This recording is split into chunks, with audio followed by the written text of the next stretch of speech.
নমস্কাৰ এনি ভাৰত 24 লৈ সকলোকে স্বাগতম জনাইছো আৰু পুৱাৰ খবৰৰ সৈতে ষ্টুডিঅ'ত মই ইমন অনুৰাগ।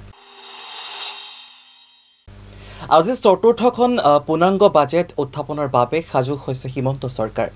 বিধানসভাত দাখিল হ'ব 2024-25 বৰ্ষৰ বাজেট। দিনৰ 2 বজাত পূৰ্ণাংগভাৱে আচলতে দাখিল হ'ব বাজেটখন। বিত্তমন্ত্ৰী অজন্ত নেওগে দাখিল কৰিব 2024 বৰ্ষৰ বাজেট। কৃষি শিক্ষাৰ উন্নয়নৰ বাবে বিশেষ প্ৰস্তাৱ থাকিব বাজেটখনত।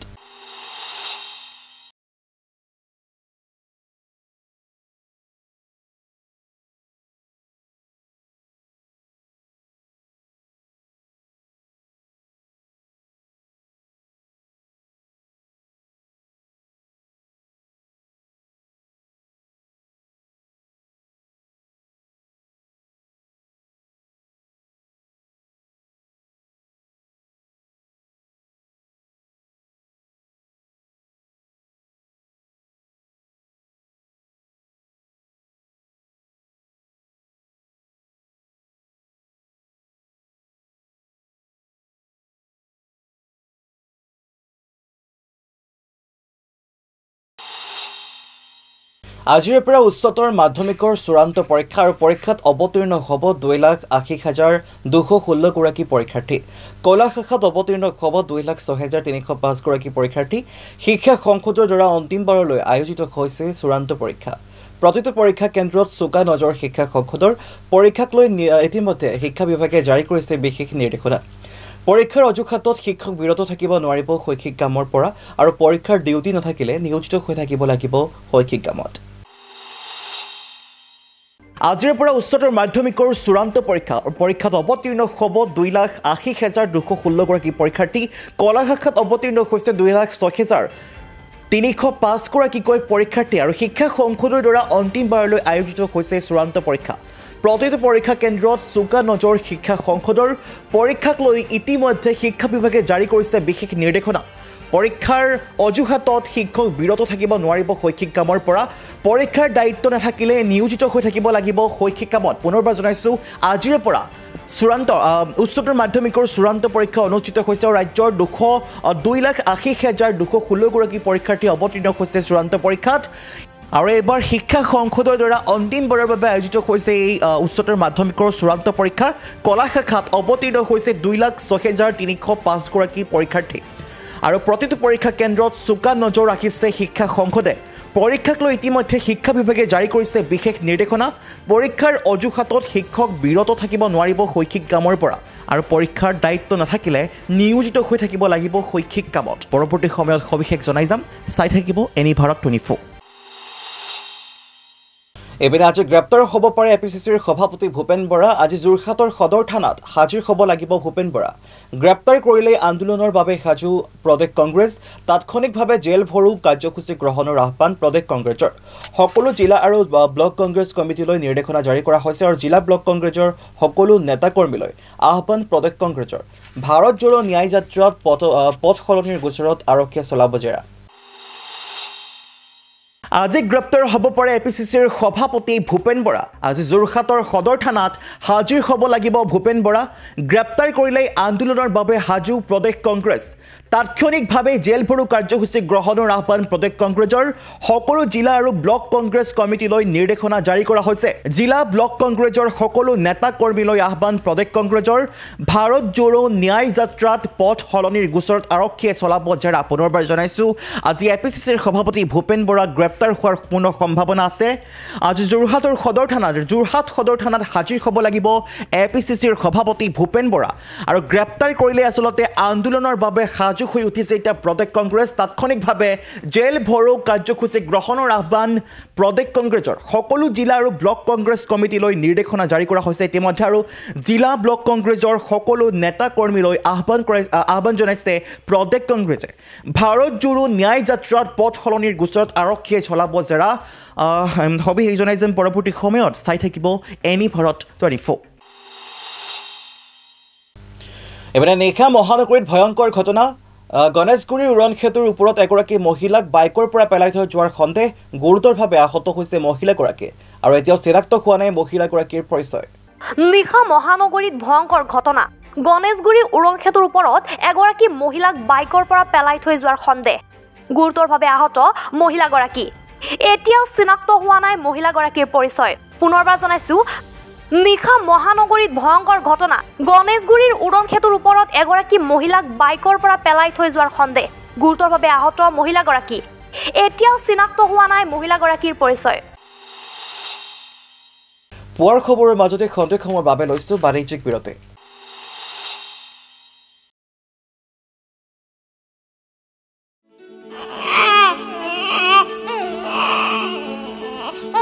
অভিনন্দন আপোনাৰ এজনী ছোৱালী জন্ম হৈছে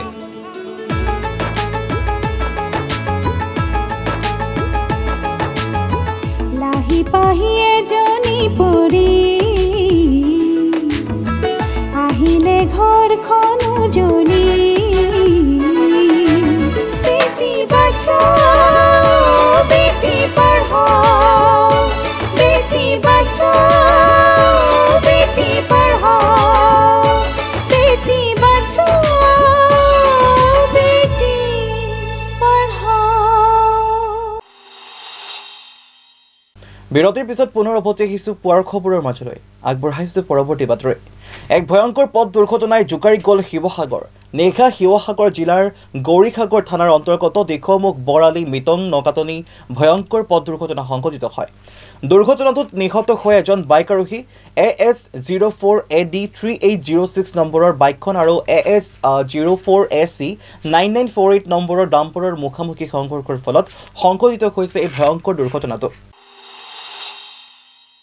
নিশা শিৱসাগৰ জিলাৰ গৌৰীসাগৰ থানাৰ অন্তৰ্গত দিখমুখ বৰালি মিটং নকাটনিত ভয়ংকৰ পথ দুৰ্ঘটনা সংঘটিত হয় দুৰ্ঘটনাত নিহত এজন বাইক আৰোহী AS04AD3806 নম্বৰৰ বাইক আৰু AS04AC9948 নম্বৰৰ ডাম্পাৰৰ মুখামুখি সংঘৰ্ষৰ ফলত সংঘটিত হয় ভয়ংকৰ দুৰ্ঘটনাটো গুৰুতৰভাৱে আহত বাইক আৰোহী অৰূপ হাজৰিকাক ততাতৈয়াকৈ শিৱসাগৰ অসামৰিক চিকিৎসালয়লৈ লৈ যোৱা হৈছিল যদিও চিকিৎসকে মৃত বুলি জানিবলৈ দিয়ে গৌৰীসাগৰ আৰক্ষীয়ে দুৰ্ঘটনা সংঘটিত কৰা ডাম্পাৰখন জব্দ কৰে যদিও চালকজন দুৰ্ঘটনাস্থলীৰ পৰা পলায়ন কৰে নগাঁৱৰ হেদায়ত নগৰত ড্ৰাগছৰ বিৰুদ্ধে নগাঁও আৰক্ষীৰ অভিযান বুজন পৰিমাণৰ নিচাজাতীয় টেবলেটসহ গ্ৰেপ্তাৰ মহিলা সৰবৰাহকাৰী নগাঁৱৰ মৰিকলং আৰক্ষী উপ পৰিদৰ্শকৰ নেতৃত্বত এটা অভিযানকাৰী দলে চহৰখনৰ সমীপৰে হেদায়ত নগৰত অভিযান চলাই জব্দ কৰে বুজন পৰিমাণৰ নিচাজাতীয় টেবলেট নগাঁৱৰ হেদায়ত নগৰত ড্ৰাগছৰ বিৰুদ্ধে নগাঁও আৰক্ষীৰ বৃহৎ অভিযান বুজন পৰিমাণৰ নিচাজাতীয় টেবলেটসহ গ্ৰেপ্তাৰ মহিলা সৰবৰাহকাৰী নগাঁও মৰিকলং আৰক্ষী উপ পৰিদৰ্শকৰ নেতৃত্বত এটা অভিযানকাৰী দলে চহৰখনৰ সমীপৰ হেদায়ত নগৰত অভিযান চলাই জব্দ কৰে বুজন পৰিমাণৰ নিচাজাতীয় টেবলেট লগতে গ্ৰেপ্তাৰ কৰিবলৈ সক্ষম হয় হালিমা বেগম নামৰ এজনী মহিলা ড্ৰাগছ সৰবৰাহকাৰী অভিযানকালত আৰক্ষীয়ে হালিমা বেগমৰ ঘৰৰ পৰা জব্দ কৰে 8060টা নিচাজাতীয় টেবলেট বৰ্তমান মৰিকলং আৰক্ষীয়ে ধৃত মহিলাৰ জেৰা অব্যাহত ৰাখিছে হা কোন ঘৰ কি পাইছিলে এইবিলাক মই নাম নাজানো হা কি নাম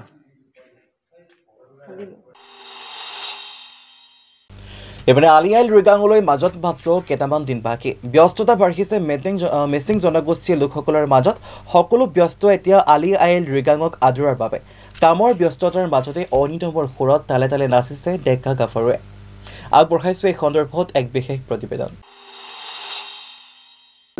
অসমৰ ভূমিপুত্ৰ মিচিং জনগোষ্ঠীৰ লোকসকলৰ অন্যতম কৃষিভিত্তিক উৎসৱ আলি আইল ৰিগাং এই আলি আইল ৰিগাং ফাগুন মাহৰ প্ৰথমটো বুধবাৰে উদযাপন কৰা হয়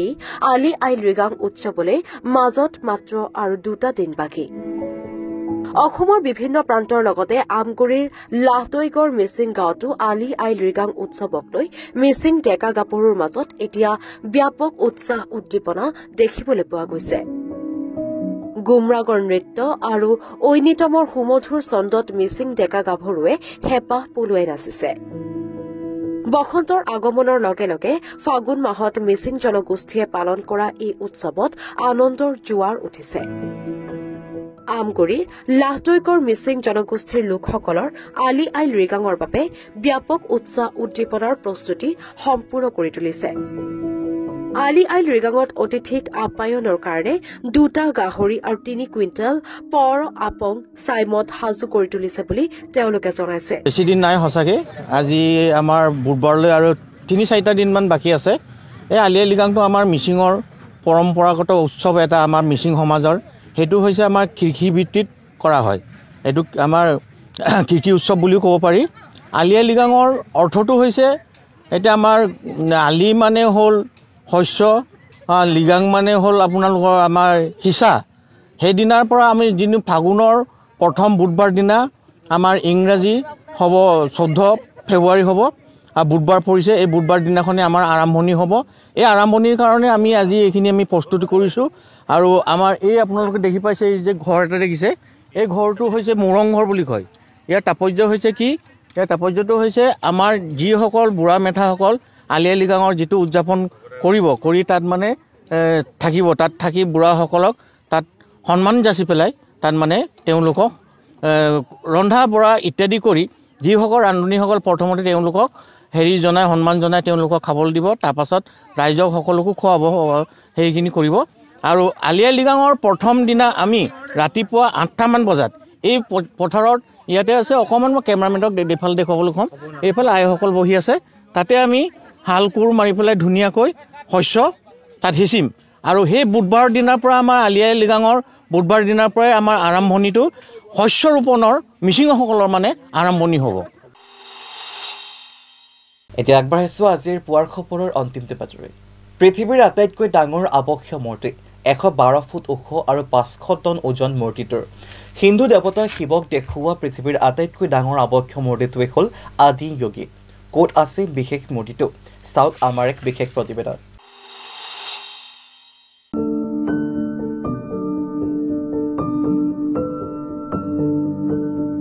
হিন্দু দেৱতা শিৱক দেখুওৱাৰ পৃথিৱীৰ আটাইতকৈ ডাঙৰ আবক্ষ মূৰ্তিটোৱে আদিয়োগী আদিয়োগী শিৱৰ মূৰ্তিটো হিন্দু দেৱতা শিৱৰ প্ৰতি উৎসৰ্গিত প্ৰতিমূৰ্তিটো নিৰ্মাণ কৰিবলৈ প্ৰায় 2.5 বছৰ সময় লাগিছিল 600ৰো অধিক ভাস্কৰ্য শিল্পী জড়িত আছিল মূৰ্তিটো নিৰ্মাণত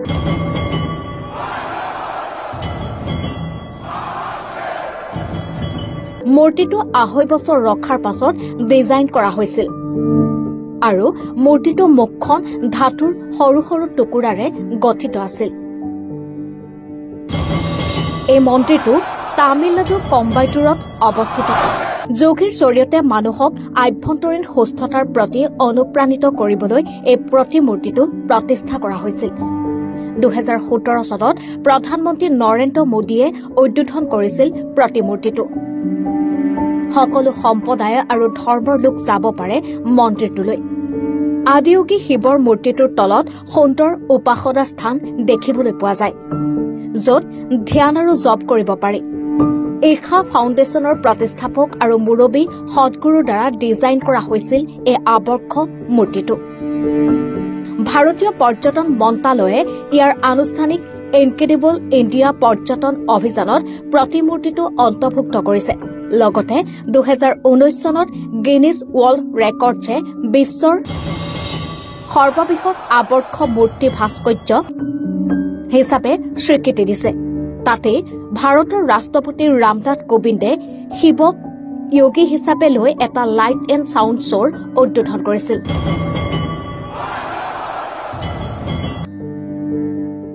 news desk report any Bharat 24